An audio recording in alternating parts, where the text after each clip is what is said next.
عش حياتك بالفضائل وابتسم للغير تلقى بيننا أعلى المنازل بالمصاعب لا تبالي إذ تحديت الليالي وإلى هام المعالي أنت في ركب الأوائل فيك أخلاق.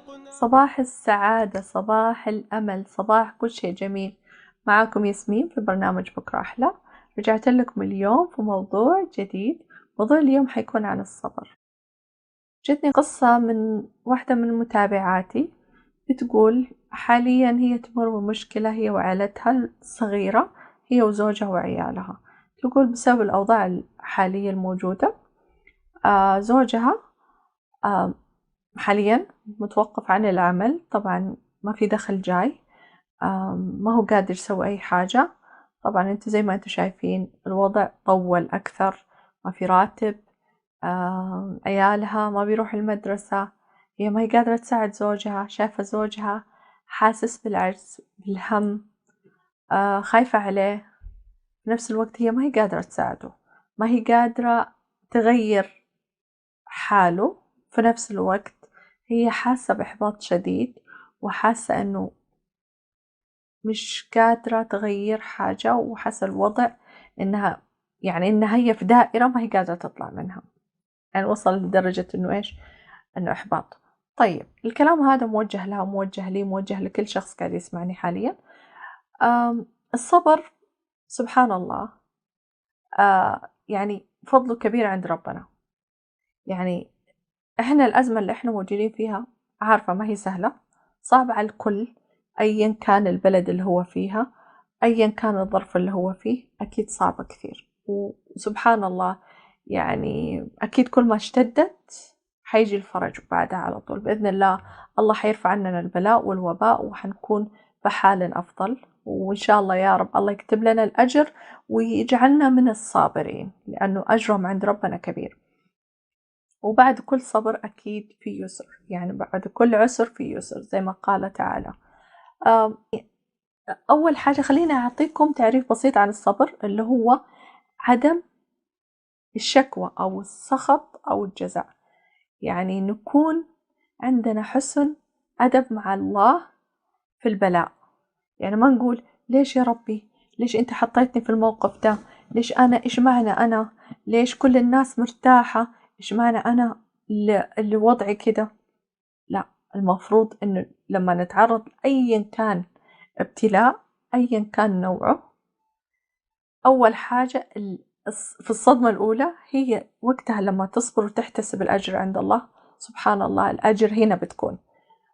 طيب خلينا نقول أنواع الصبر بشكل سريع، على أساس إنه أنا أحاول إنه في الحلقات الجاية بإذن الله أتكلم نوع من أنواع الصبر اللي إحنا لازم نصبر فيه. في حلقة اليوم حتكلم بشكل عام. طيب أنواع الصبر، في صبر على الطاعات، يعني صبر على الطاعات اللي إحنا بنسويها في الصلاة، يعني نحاول إنه نكون كنا فينا خشوع، يعني ما نصلي سريع سريع. على الصيام، مع إنه نصوم وإحنا نيتنا أصلا مو صيام، إنه نيتنا بتكون إنه يلا أداء واجب، لازم يكون إنه الطاعة نستمتع فيها، لأنه سبحان الله يعني إنه أنت تستمتع بالطاعة بتحس بطعمها أكثر وبتخشع وبتستلذ بطعم الطاعة، غير إنك أنت تسويها بس عشان أنت مفروض عليك إنك تصلي، مفروض عليك إنك تصوم، مفروض عليك إنك تسوي أي عبادة كانت. يعني مثلا لما أنت تتصدق وأنت تستمتع بالصدقة وأنت تطلعها، مو على أساس إنه كذا يعني لازم أسويها عشان كذا، لا، تسويها عشان سبحان الله إحساس، وأنت تسوي أي عبادة تستلذ فيها وبتحس بطعمها وبتعرف إنه هذا سبحان الله بعدين بيجيك وأنت تصبر عليها، مثل الصيام والصلاة. طيب الصبر على عدم فعل المعاصي، يعني إنه إحنا نصبر عن المعاصي اللي ربي حرمها علينا. يعني مثلا أعطيكم الشباب والبنات اللي مثلا إنه اللي يكون في تساهل في أشياء معينة، مثلا إنه يصبر يحتسبها الأجر لله.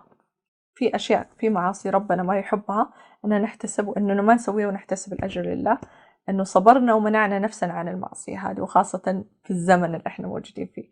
وفي صبر على الابتلاءات بتكون مثل حاليا اللي إحنا نمر فيه، المرض الله يرفع عننا، لأنه يعني سبحان الله الصحة نعمة من الله، والمرض يعني الإنسان إنه يمر بالمرحلة هذه أكيد شيء صعب، بس سبحان الله إحنا نصبر للناس المرضى اللي صبروا واحتسبوا الأجر وعدوا هالأزمة على خير. وإحنا كمان في الفترة هذه كون إنه إحنا بعدنا عن أهالينا وإنه صبرنا على المرض والابتلاء اللي إحنا فيه، إن شاء الله الله يكتب لنا الأجر ويكتب للجميع الأجر.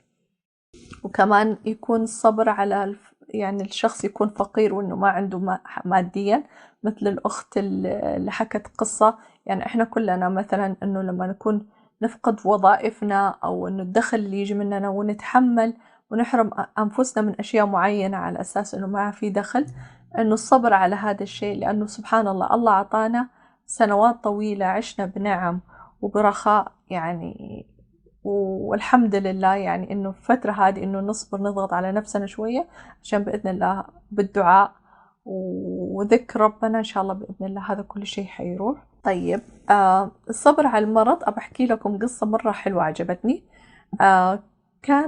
كان في رجل اسمه الأحنف بن قيس يقول شكوت لعمي إنه وجع في بطني، وبعدين عمه هذا نهره وقال لا تشتكي لمخلوق مثلك لا يقدر على شيء دفع شيء عن نفسه، اشتكي إلى الله.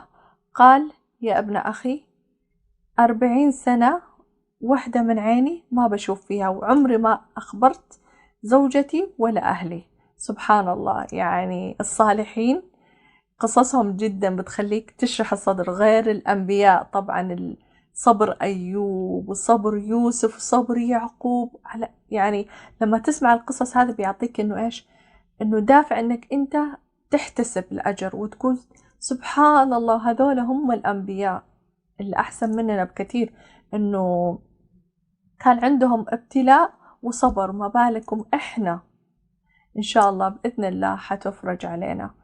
وفي صبر على الظلم، هذا أبغى أتكلم عنه بشكل مفصل بعدين في حلقات الجاية.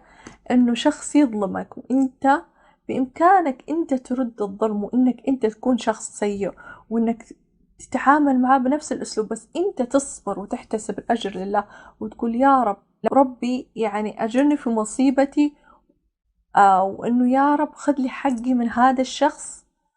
يعني سبحان الله، وإنك تصبر وتحتسب الأجر وسبحان الله يكتب لك أجر وربنا بياخذ حقك، لأنه أنت إنسان مظلوم إنك رفعت إيدك للسماء.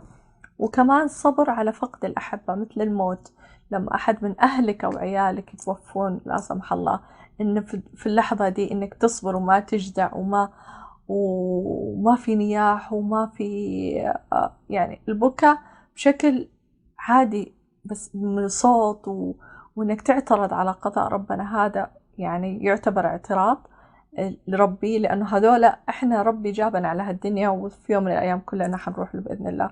يعني بس تترحم لهم وتدعي لهم وتسوي لهم صدقات شيء يوصلهم، بس إنك ما تعترض على حكم ربنا. وفي صبر حتكلم عنه كمان عن المرض، زي ما قلنا المرض اللي إحنا حاليا إنه الناس المرضى اللي مرت بهذا المرض واللي صبرت واحتسبت الأجر والحمد لله عافاها. وطبعا في ناس كثير الحمد لله أنهم عافاهم، والناس اللي توفاهم الله يرحمهم ويجعلهم من الشهداء والصالحين بإذن الله. وفي كمان صبر على تأخر الزواج للفتيات وللرجال كمان، أوقات أنه هذا سبحان الله بيكون يعني صعب على كثير من البنات، وأكيد تجربة صعبة وأنهم يصبروا على هذا الشيء. يعني هذا سبحان الله نعمة من الله. والشباب كمان يكون ما عندهم مقدرة مادية أنهم يتزوجوا وبيصبروا على هذا الشيء، سبحان الله أكيد ربي حيعوضهم في الدنيا بإذن الواحد الأحد. وفي صبر على تربية الأولاد، أنه تصبر على عيالك وأنك تحتسب الأجر في تربيتهم، في صعوبة في المعيشة اللي أنت تحاول تعطيهم إياها وتصبر. يعني سبحان الله في أولاد بيكونوا إنه صعبين جدا، عشان في المقابل انك عشان انت وانت تربيهم تحس انك انت قاعد تجاهد نفسك وتمسك نفسك انك ايش ما تقول كلمات مش كويسة لعيالك، وانك تربيهم على الصلاح وعلى الطاعة وعلى قراءة القرآن. طيب في اشياء لو احنا سويناها تعيننا على الصبر. مثلا لازم يكون عندنا ايمان بالقلب بالله عز وجل، وانه سبحان الله كل شيء جاي من ربنا لازم نتقبله. وفي لازم نتعلم من قصص الانبياء. دائما القصص اللي بنسمعها للانبياء والصالحين بيكون معونة لنا انه يصبرنا ويعطينا الصبر. ولازم نعرف انه في اجر كبير عند للصابرين، ولازم نكون عندنا يقين كامل انه في فرج قريب جاي. يعني سبحان الله نتيجة صبرنا هذا في فرج، بس احنا ما نستعجل، لانه سبحان الله الفرج لما يجي في وقته يعني متعته بتكون غير. سبحان الله. ولازم ما يكون عندنا يأس وقنوط من رحمة ربنا، ولازم نراعي النعم. يعني احنا كنا عايشين النعم اللي أعطانا إياها ربنا لازم نحافظ عليه ونراعيه ونحمد الله دائما. يعني نذكر الله لما يكون عندنا ابتلاء وفي النعم كمان. يعني ما ينفع انه احنا نذكره في الابتلاء وما نذكره في النعم، في الاثنين. ولازم يكون عندنا نعرف ان الدنيا يعني يكون عندنا زهد للدنيا، والدنيا يعني قصيرة. يعني ما يحتاج انه مثلا نتعلق فيها كثير، لانه سبحان الله في النهاية يعني الدنيا ما بتسوى عند الله كمان، ولا المفروض تكون عندنا كمان يعني ما يكون لها مكانة كبيرة. طيب أنا طولت عليكم، أحاول أنهي حلقة اليوم بقصة حلوة مرة كمان قرأتها سمعتها. في رجال في قرية، الرجال هذا في قرية كان عنده ديك وكان عنده كلب وكان عنده حمار. جاء في يوم من الأيام ذئب أكل الديك وقال خير إن شاء الله. وبعدين الكلب هو يدافع يعني يحاول إنه يطارد الذئب مات، قال خير إن شاء الله. وبعدين حماره من كثر ما صار ينهق مات، قال خير إن شاء الله. أهل بيته استغربوا كيف إنك أنت يعني أنت ما مو مهتم، يعني 3 من الأشياء المهمين اللي كانوا موجودين في حياتنا الحيوانات ماتوا وأنت تقول خير إن شاء الله، أنت ما تهتم. بعدين سبحان الله اليوم اللي الثاني جاء قطاعين الطرق ودخلوا ونهبوا القرية كلها إلا بيت هالرجل مع أهله. سبحان الله. ويوم استدلوا على البيوت عن طريق الديك، عن طريق الحمار، عن طريق الكلب. سبحان الله بأصواتهم.